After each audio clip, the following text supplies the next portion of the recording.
Hello and welcome back once again to After the Credits. Today we're talking about Annabelle Creation. So what did I think of Annabelle Creation? It was about what I thought it was going to be. I didn't really care much for the first Annabelle movie, and I didn't go into this one thinking it was going to be much better.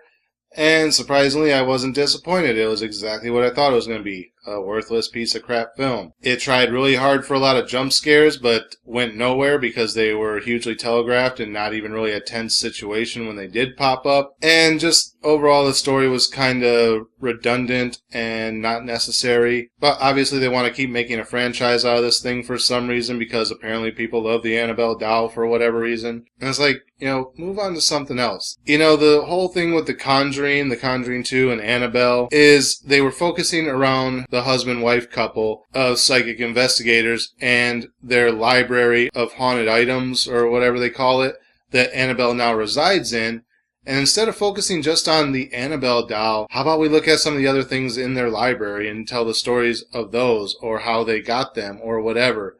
And you can keep making Conjuring films just out of their library of oddities. But no, you keep focusing on this damn doll that no one really gives a shit about anymore. So the movie starts, I don't know what year, back probably 40s, 50s maybe. Maybe a little bit earlier than that. Back when automobiles were just starting to become more fairly common, where a lot more people had them. And we get to see the creation of Annabelle, which is a doll made by this craftsman. And Annabelle was the first of 100 that he was starting to make, but he ended up stopping making them after, I guess, the first one. Even though there were tons of parts laying around for the other ones, he just never really finished them. And the reason he didn't finish them was, spoiler, not really, his daughter dies. So of course they drive into town on a Sunday or whatever to go to church. They're driving back home and he has a flat tire and he's struggling to get the last lug nut off or something. And there's another car coming down the road and his wife's like, why don't I flag them down? Maybe they can give you a hand. And he's like, no, I got it. And right then the lug nut flies loose and goes flying off into the street. And his daughter's like, oh, don't worry, Dad, I'll get it. And just darts out in front of this car that her mother literally just said, oh, there's a car coming. Do you want me to stop them? And the dad said no. It's like, why would you then dart out into the street? You heard your mother say there was a car coming. I understand you want to help your dad out and being like, oh, I'll get that, Dad, but then look, there's a car coming. Again, I understand it was earlier times when cars weren't really that common of a thing and kids could run around the streets, but I feel like even at that age, they should have known that, especially if someone says, there's a car coming, not to run out on the damn road. So anyway, she gets nailed by the car and dies.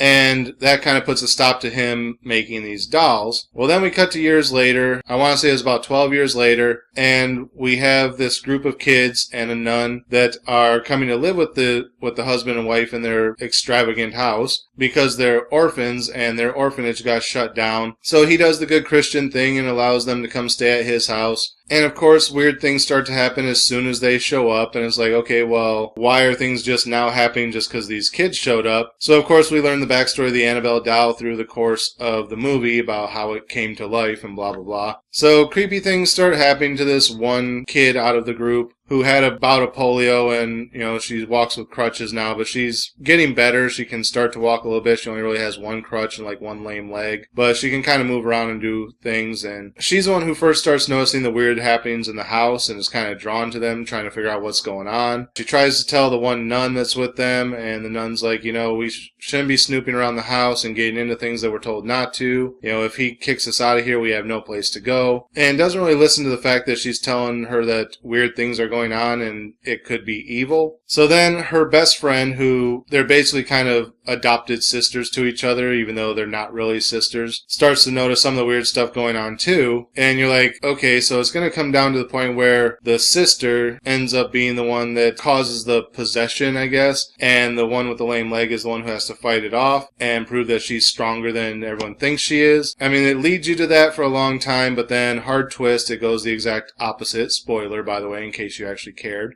It ends up being, in the long run, that the doll ends up possessing the cripple girl and magically cures her illness. So now she's no longer crippled. And it ends up being the younger sister who now has to fight off her best friend slash sister and try to stop this evil from taking her over. So the sister goes and talks to the man who owns the house and says, you know, we went into your daughter's room even though you told us not to. And he goes, how'd you get in there? The door was locked. And she's like, no, it was open. And we found this doll. And he says, what doll? She describes it to him and he says, stay away from that doll. It's evil. And then he kind of walks off and he goes to confront the other girl and the doll itself and ends up dying. Spoiler again. So then the nun goes to talk to the wife who's been sick through the whole thing and can't get out of bed. The wife finally tells her the story of how the doll became possessed and how after they lost their daughter, they prayed to whoever would listen for just one chance to get to hear her voice again or talk to her again or whatever. And she slowly started to reappear around the house only in glimpses, like they would hear her laugh or like hear footsteps running through a room or whatever. And eventually they couldn't physically touch her, but eventually they were able to see her. And it was like she lived there again, but they couldn't directly interact with her. And so then they gave her permission to move into the doll as an anchor to stay in this world so that they might eventually be able to physically touch her again. So they gave her permission, and then eventually they realized that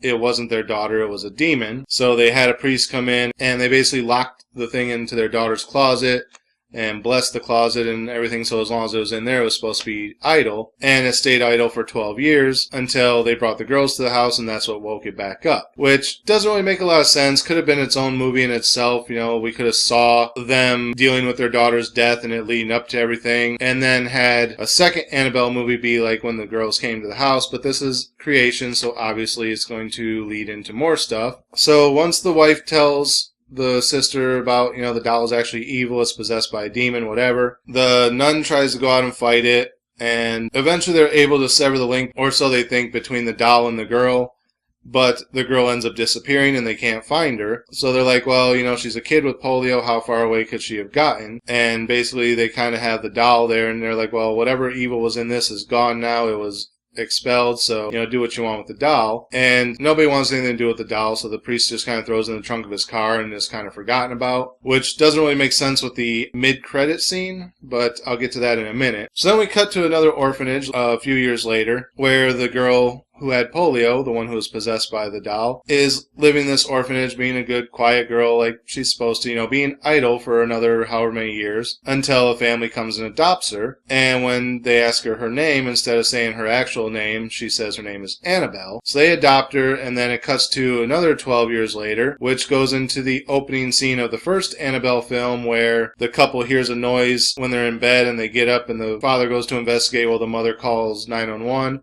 And then the girl comes in and slashes his throat, and it turns out to be his daughter Annabelle, and blah, blah, blah, blah, blah. And then it cuts over to the neighbors coming over to investigate. So basically, she was possessed by the doll, was adopted, grew up to be this girl who joined the cult or whatever, killed her parents, and blah, blah, blah. So it basically segues into the next one, so I can kind of see why they wanted to tell this story before going into the story of the farmer and his wife, although that would have made more sense to be the Annabelle Creation, and then had a sequel to Annabelle Creation, which would have been leading up to where they led it up to, and then it kind of comes full circle. But then again, I guess it is kind of that whole Star Wars thing, where had we seen episodes 1, 2, and 3 before 4, 5, and 6, the whole spoiler of Darth Vader being Luke Skywalker's father wouldn't have been that big of a surprising reveal by the time it came around, because everyone would have already known that. So I kind of see where they're going with this, but there is still potential for the farmer's story, but it's kind of already been revealed, and I don't really know if it has enough of a leg to stand on its own. So that's basically the movie, more or less. More stuff happens in it than that, but that's the basic rundown of it. So what would I give as far as a star rating? I don't know. Again, it kind of falls into a pointless movie where nothing really happens. So I think I'm going to have to stick with the ratings for the last few videos and just give this one a 2. I mean, it's more or less a middle-of-the-road film, but I think it misses a lot of potential and is just harkening on a story that doesn't really need to be told anymore. We're kind of past it. So it doesn't quite deserve to be a 3, even though it's a middle-of-the-road film. So yeah, I'm going to bump it down to a 2. I don't think it quite deserves to be lower than that. It was enough of a movie to watch, but like I said, they tried to do a couple jump scares, but they didn't really earn the jump scare. Like, they didn't even make me jump. I think one point I kind of looked up because I was looking down at something in the bottom of the screen and something happened. I just kind of like shifted my attention to what was going on at the top of the screen. But overall, it didn't really set up jump scares right. There wasn't any tension at the times they came about. It's just kind of like, here's the thing, you know, and it's like, okay. was I supposed to be scared of that? Because you did nothing to set that up or anything. And it wasn't even that they were telegraphing them like most jump scares are, where they get that stinger going. It's just, hey, here's the thing, check it out, and be scared, and it's, no, I'm not. So yeah, it missed quite a bit that it could have actually played with, but overall, it was watchable, I guess. So yeah, like I said, it doesn't deserve to be lower than a 2, but it doesn't deserve to be a 3, so it gets a 2 from me. So that's it for this episode. Again, as always, thank you guys for watching. Remember to like, comment, subscribe, share the video. The links are down in the description. Click the bell wherever it is on the screen so you get notifications every time I post new content. And until next time, I'll see you after the credits.